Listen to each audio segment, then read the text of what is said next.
오늘 우리에게 주신 하나님의 말씀은 사도행전 2장 43절에서 47절 말씀입니다. 사도행전 2장 43절에서 47절 말씀입니다. 우리 한 절씩 교독하겠습니다. 사람마다 두려워하는데 사도들로 말미암아 기사와 표적이 많이 나타나니 믿는 사람이 다 함께 있어 모든 물건을 서로 통용하고 또 재산과 소유를 팔아 각 사람의 필요를 따라 나눠주며 날마다 마음을 같이하여 성전에 모이기를 힘쓰고 집에서 떡을 떼며 기쁨과 순전한 마음으로 음식을 먹고 하나님을 하나님을 찬미하며 또 온 온 백성에게 칭송을 받으니 주께서 구원받는 사람을 사람을 날마다 더하게 하시니라. 아멘. 안녕하세요. 네, 우리 중앙교회 청년부 여러분, 이렇게 함께 모여서 하나님께 예배드릴 수 있어서 참 기쁘고 감사합니다. 우리 청년부에도 코로나 확진된 형제 자매들이 많은데요. 잘 회복될 수 있도록 기도해 주시고 또 여러분 스스로도 건강을 잘 지켜주시기 바랍니다. 오늘 이문 목사님께서는 교회에 장례가 생겨서 입관 예배를 인도하셔야 해서 2부 예배를 마치고 바로 장례식장으로 가셨습니다. 그래서 오늘은 제가 여러분들에게 하나님의 말씀을 전하게 되었습니다. 이 시간 하나님의 말씀을 전하고 들을 때에 하나님께서 허락해 주시는 은혜가 이곳에 가득하길 기도합니다. 그동안 제가 설교할 때 요한복음을 본문으로 계속 살펴보았었는데요. 오늘 본문은 사도행전입니다. 사도행전은 엄밀히 말해서는 익명이라고 하지만 보통 누가복음의 그 누가가 저자라고 여겨집니다. 누가복음과 사도행전은 두 권으로 된 같은 책이라는 그런 시선이 있는데요. 문체나 어휘가 비슷하고 또 신학적인 주제도 일치하고 무엇보다 수신자가 동일하기 때문입니다. 사도행전에서 행전은 고대 세계에서 잘 알려진 형태의 글로 사람이나 도시의 위대한 행적을 기술하는 책을 말합니다. 사도행전은 교회가 세워져 가는 사건들을 기술했고 그 대부분을 베드로와 바울과 같은 사도들을 묘사하는 데 할애된 책입니다. 이렇게 누가는 사도행전을 통해서 기독교 교회를 탄생시킨 성령을 강조하고 또 중요한 인물들의 신실한 사역을 강조하면서 교회의 기원과 초기 발달에 대한 상세한 설명을 제공하고 싶어 했던 것 같습니다. 그래서 사건 현장에 있었던 자신이 적은 일기나 여행 보고서 같은 것들을 간직해서 사도행전을 쓰게 된 거죠. 누가는 성장하고 또 확장하는 교회 구성원들에게 비록 어려움이 있더라도 우리를 향한 하나님의 계획은 선하시고 또 계속된다는 것을 또 교회는 성장할 것이라는 확신을 주고 싶어 했습니다. 그리스도를 따르는 이들의 종교, 즉 기독교는 그 당시에는 유대교와는 다른 새로운 종교였습니다. 이 새로운 종교에 대해서 누가는 기독교가 하나님의 약속에 뿌리를 둔 참된 종교라는 것을 이야기해주고 싶었던 것 같습니다. 오늘 말씀 본문은 사도행전에서 처음으로 교회의 활동에 대해서 요약한 부분인데요. 누가는 교회를 서로 사랑하고 보살피면서 돕는 공동체로 그립니다. 여러분들 모두 초대교회라는 말을 들어봤을 것 같아요. 바로 오늘 우리 그 예루살렘의 초대교회의 모습에 대해서 살펴보고자 합니다. 함께 기대하는 마음으로 사도행전을 살펴보도록 하겠습니다. 먼저 오늘 본문 바로 앞 구절인 사도행전 2장 42절을 보겠습니다. 함께 읽어보겠습니다. 그들이 사도의 가르침을 받아 서로 교제하고 떡을 떼며 오로지 기도하기를 힘쓰니라. 아멘. 한번 다시 읽어볼까요? 그들이 사도의 가르침을 받아 서로 교제하고 떡을 떼며 오로지 기도하기를 힘쓰니라. 아멘. 예수님이 십자가에 못 박혀 죽으시고 또 다시 사시고 하늘로 올라가신 후에 예수님을 따르던 무리들은 예수님의 제자들이었던 사도들에게 예수님의 가르침을 배우고자 했습니다. 사도들은 예수님께서 이 땅에 계실 때 가르쳐 주셨던 것과 또 부활하신 몸으로 나타나셔서 40일 동안 사도들에게 가르쳐 주셨던 것들을 많은 이들에게 전했을 것입니다. 여러분, 코이노니아라는 말을 들어본 적 있나요? 코이노니아는 헬라어로 교제, 참여, 공유를 말합니다.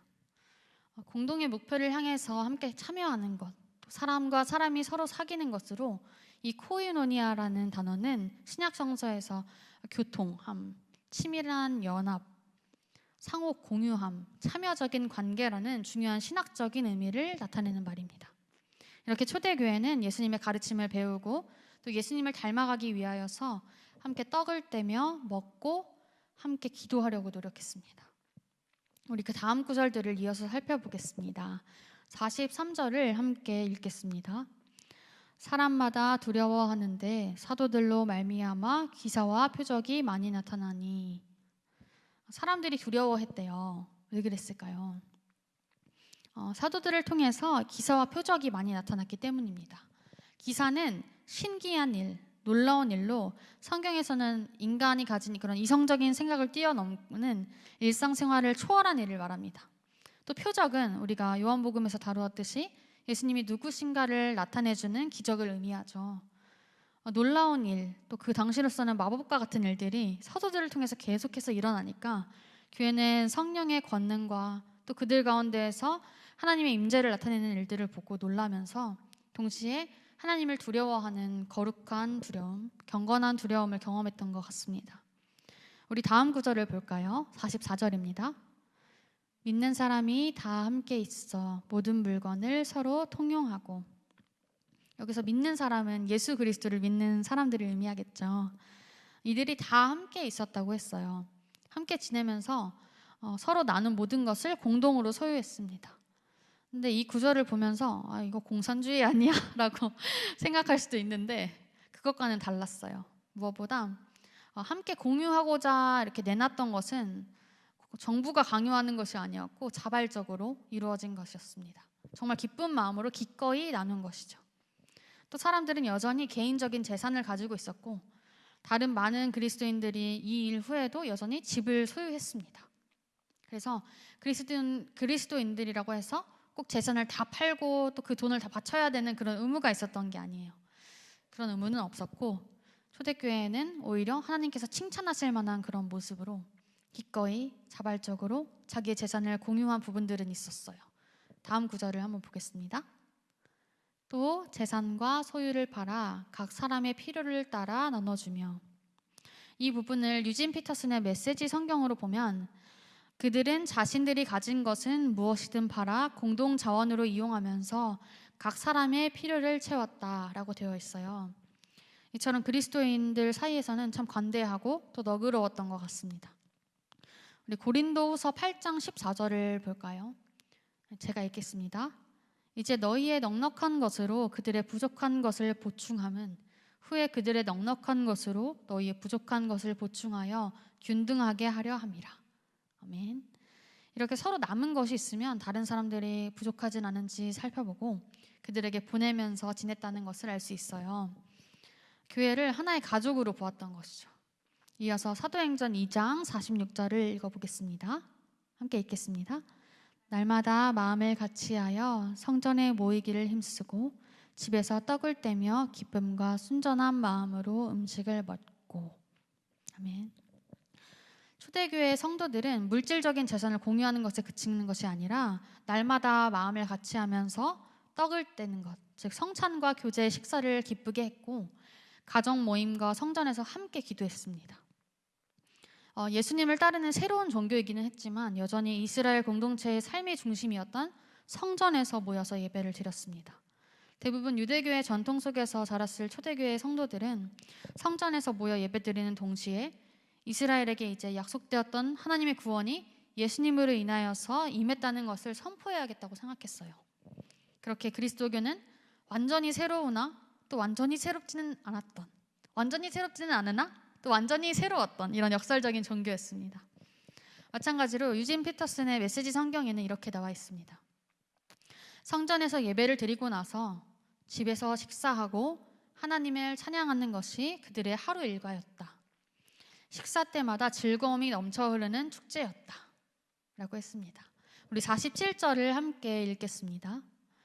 하나님을 찬미하며 또 온 백성에게 칭송을 받으니 주께서 구원받는 사람을 날마다 더하게 하시니라. 아멘.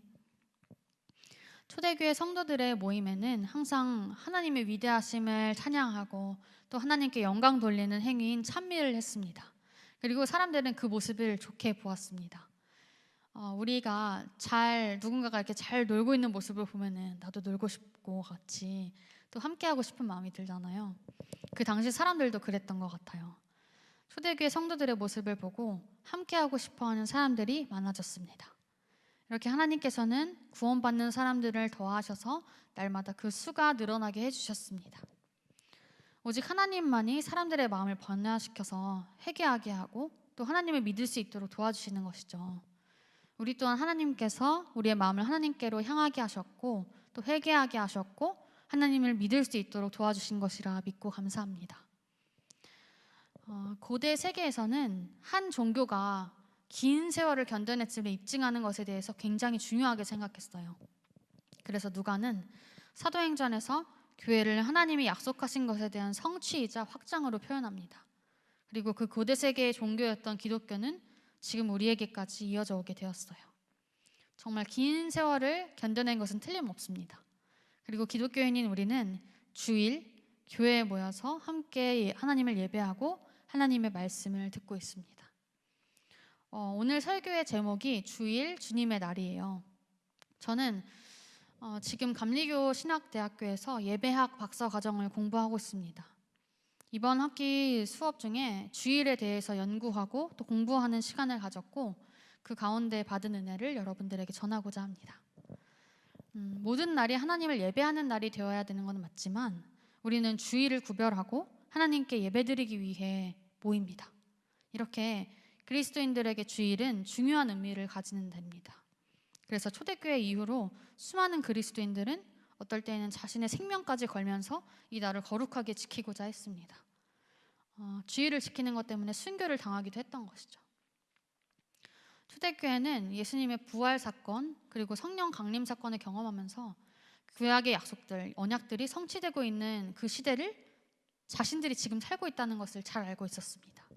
그래서 초대교회 성도들은 초기에는 주일에 함께 모여서 예배 드리면서도 성전과 회당 예배 그리고 안식일에도 참여를 했습니다.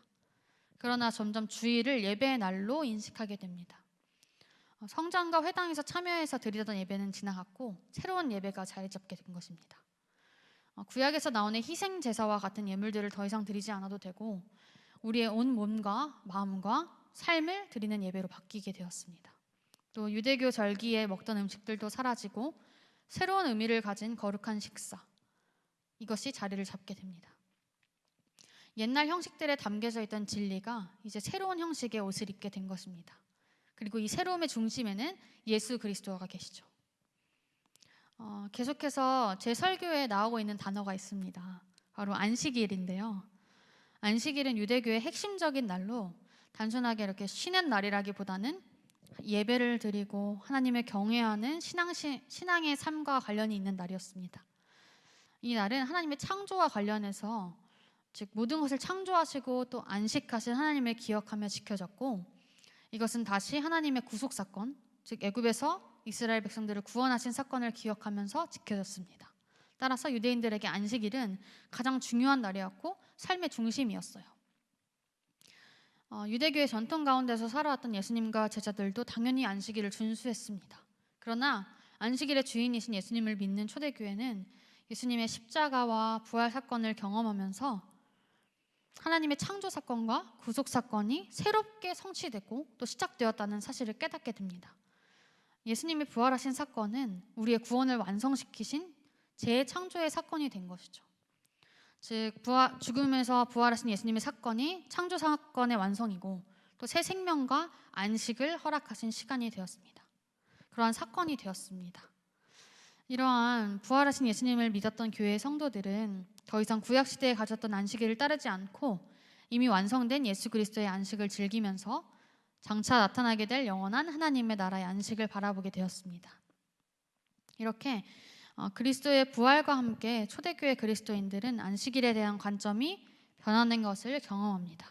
그리고 주님이 부활하신 바로 그날 그리스도인의 구원과 안식이 완성된 날이라는 새로운 의미를 부여하면서 예수님께서 부활하신 첫째 날을 예배일로 지키게 되었습니다. 바로 주일입니다. 주님이 부활하신 날은 새로운 시대가 시작되는 날, 즉 그리스도 안에서 새로운 창조물이 되는 가장 중요한 날로 여겨졌고 영원히 축하하고 기뻐해야 할 날로 여겨졌기 때문에 초대교회에서는 자연스럽게 예배일이 주일로 대체되었고 이것은 교회력의 중심이 됩니다. 초대교회에 있어서 주일은 예수님이 부활하신 날이기도 했지만 또 주의 첫 날이었던 일주일의 첫 날이었던 오순절 날에 성령의 강림과 함께 새롭게 교회가 시작된 날이기도 했습니다. 그렇게 초대교회의 주일은 빛의 날이었고 새로운 시작의 날이었고 기쁨의 날이었습니다. 우리 그 주일에 대해서 여러 가지 표현들을 통해서 간단하게 정리하고자 합니다. 첫 번째로 주일은 첫 번째 날입니다. 유대교의 안식일은 토요일이었고 기독교의 주일은 일요일이었습니다. 기독교인들의 한 주간의 첫 날을 주일로 생각하면서 첫 번째 날로 여겼던 거죠. 기존의 토요일을 첫날로 여겼는데 기독교는 주일을 첫날로 여긴 거라서 첫 번째 날로 여기는 것입니다. 그래서 앞서 이야기했듯이 새로운 창조가 시작되는 첫 날로 이해를 했던 거죠. 두 번째로 주일은 8번째 날입니다. 일주일은 7일인데 왜 갑자기 8번째 날이 나올까요? 주일을 8번째 날로 이해했던 것은 단순하게 이렇게 하나 둘 셋 넷 이렇게 날짜를 세는 개념이 아니라 깊은 신학적인 의미를 가진 표현입니다. 이것은 예수 그리스도를 통해서 완성된 구속의 역사를 드러내는 용어입니다. 8번째 날은 어떤 시간을 넘어서 그 시간 밖에 있는 어떤 것을 의미하기 위해서 의도적으로 사용된 것입니다. 이것은 역사의 시간을 뛰어넘는 영원과 관계된 시간 개념이었습니다. 즉 다가올 세계, 다가올 하나님의 나라, 종말론적인 관점에서 사용된 용어였는데요. 8번째 날은 하나님께서 모든 것을 회복하시고 또 마지막 시대에 가져올 참 안식이 주어지는 날을 의미하는 말로 사용되었습니다. 즉 주일은 새로운 창조의 시작이자 완성의 의미를 가졌던 것이죠. 셋째로 주일은 주님의 날입니다. 예수 그리스도는 우리가 지키는 주일과 예배에 있어서 가장 중심적인 분이시죠. 그렇기 때문에 주일을 우리는 주님의 날이라고 부릅니다. 주님의 날은 예수님께서 이 날의 중심적인 인물이심을 또 주님의 날을 세우신 분임을 강조하는 표현입니다. 네 번째로는 주일은 빛의 날입니다. 주일은 새로운 빛을 허락하신 날입니다. 신약 성서에서 빛은 하나님의 주요한 상징을 가리키는데요. 바로 예수 그리스도 안에 드러난 하나님의 사랑의 영광이었습니다. 그 빛은 성육신하신 예수님으로부터 흘러나와서 하나님의 나라와 백성들을 밝히게 되었습니다. 제가 지난번에 했던 설교의 제목을 기억하시면 좋을 것 같은데요. 예수 어둠 속의 빛이었죠. 네, 그렇게 주일은 빛의 날이 되었습니다. 다섯 번째로 주일은 부활의 날입니다. 부활은 창조 때부터 감추어졌던 복음의 신비, 그 핵심에 해당하는 것이었는데 부활 사건은 초대교회 그리스도인들의 생각과 삶을 모두 흔들어 놓았습니다. 예수님의 부활은 인류에게 새로운 생명의 빛을 가져오면서 또 죄와 무지 그리고 죽음과 불의의 어둠을 물리치는 사건이 됩니다. 그렇기 때문에 주일은 예수님의 부활을 기념하고 축하하는 날이 되어야 합니다. 마지막으로 여섯 번째로 주일은 예배의 날입니다. 근본적으로 주일은 부활하신 주님을 예배하기 위해서 모였던 예배의 날이었습니다. 주일은 지금도 마찬가지로 쉬는 안식의 날이기도 하지만 그보다 더 중요한 것은 부활하신 주님을 예배하는 것이었습니다. 초대교회 이후부터 지금 우리에게까지 언제나 주일은 예배하는 날로 인식되어져 왔습니다. 주일에는 하나님의 말씀을 듣고 성만찬을 행하고 예물을 하나님께 드리고 또 형제 애를 나누는 일에 동참하는 것이 중심적인 일로 여겨졌습니다. 또한 그들은 예배 가운데에서 간절하게 주님의 다시 오심을 소망했습니다. 함께 교제하고 서로 은혜를 나누는 증언을 통해서 서로의 믿음을 견고하게 했고 또 소망과 믿음 가운데에서 서로를 견고하게 채워주기 위해서 함께 예배로 모였습니다. 그들은 예배를 통해서 다시 회복을 경험하고 계속해서 영적인 공급을 받을 수 있었습니다. 이렇게 주일, 주님의 날은 하나님의 언약 가운데서 인간의 행복을 위해 주신 제도이자 축복입니다. 우리 중앙교회 청년부 모두 주님의 날인 주일에 이러한 초대교회 성도들의 예배 정신을 기억했으면 좋겠습니다. 우리 또한 초대교회 성도들과 같이 주일마다 하나님의 창조와 구원 사역에 대해서 감사하고 우리의 헌금, 우리의 삶을 주님께 드리고 또 우리에게 허락하신 공동체인 이곳의 형제 자매들과 교제하고 사랑하면서 하나님을 기뻐하고 하나님을 찬양하기를 주님의 이름으로 축복하고 소망합니다.